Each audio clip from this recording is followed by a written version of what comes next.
Vous écoutez Culture Média sur Europe 1, 9h30, 11h avec Jean-Pierre Foucault et vos invités ce matin. Jean-Pierre, vous recevez Cyril Hanouna et Francis Perrin. Bonne nouvelle pour vous, Cyril, je vous libère. Non, ça y est. Si, ça y est. Je voudrais juste dire un truc sur Francis. Il y a une réplique dans le film Tête à claque qui est incroyable. Oui. Il y a un pote à lui qui se suicide tout le temps, qui fait plein de tentatives de suicide. Et un jour, il y a Francis qui rentre. Il dit, mais qu'est-ce qui se passe? Tu te suicides pas aujourd'hui? Le mec il dit non, j'ai pas le moral.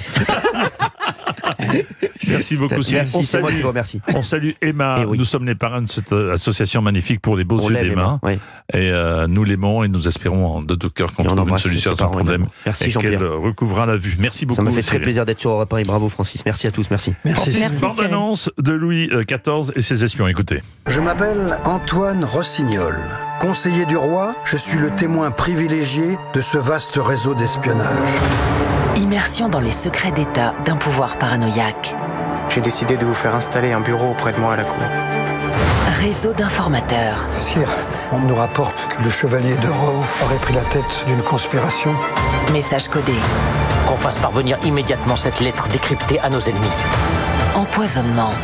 Donnez-lui ce filtre, avec 3 gouttes de cette potion dans son bain. L'espionnage comme clé du pouvoir absolu. Et je vais vous raconter comment tout cela a commencé. Et voilà. Donc vous incarnez le rôle du mystérieux Antoine Rossignol. Voilà. Antoine Rossignol qui est un grand passionné de cryptographie, mais vous êtes également la voix de cette série fiction.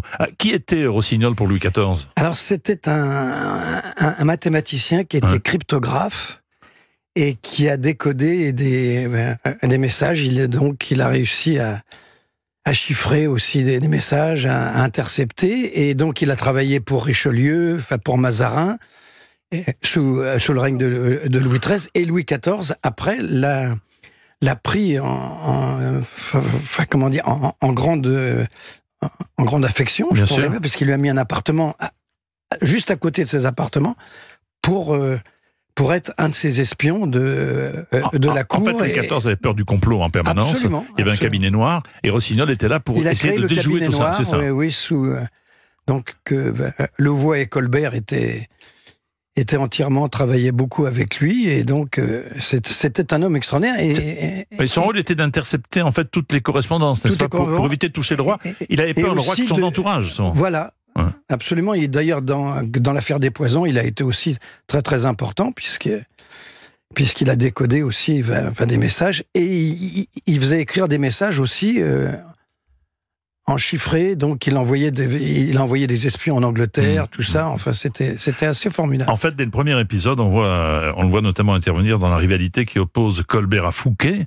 Oui. Et il va permettre, en espionnant ses correspondances, de faire tomber justement Fouquet. Bien sûr. Il a été un des instruments vraiment très très importants du règne de Louis XIV.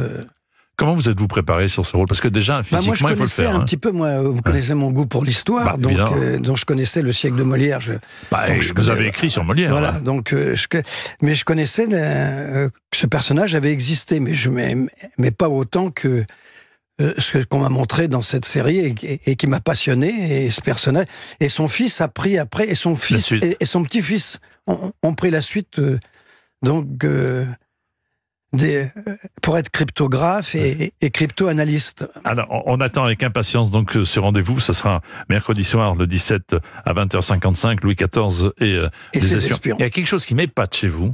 C'est comment faites-vous pour tout retenir par cœur? Je vous ai vu jouer votre pièce sur Molière 2h30 sur scène. Oui. Vous saviez absolument tout. Oui, 850 vers, c'est un des rôles 850 vers, un des rôles les plus longs du répertoire dans l'école des femmes, que je jouais avec toute ma famille. Avec votre fils Louis. Avec Louis, bien sûr, avec Gerson et avec Clarisse. Oui. On était, non, je sais pas, moi, peut-être que je l'entretiens, la mémoire, c'est ça. Moi, je me redis des textes de temps en temps, comme ça, tous les jours, par plaisir. Dans un petit instant, on va parler théâtre. Il y a longtemps que vous n'étiez pas monté sur scène. Beaucoup, oui. Et j'avais dit que je rejouerais plus à Paris. Et puis voilà. À tout de suite, Francis Perrin. Restez avec nous dans un instant, le journal permanent sur Europe 1. Vous écoutez Culture Média avec Jean-Pierre Foucault. Et puis nous serons avec une invitée inattendue, Francis Perrin. Oui, pour vous, elle sera là. Danielle Chalumeau.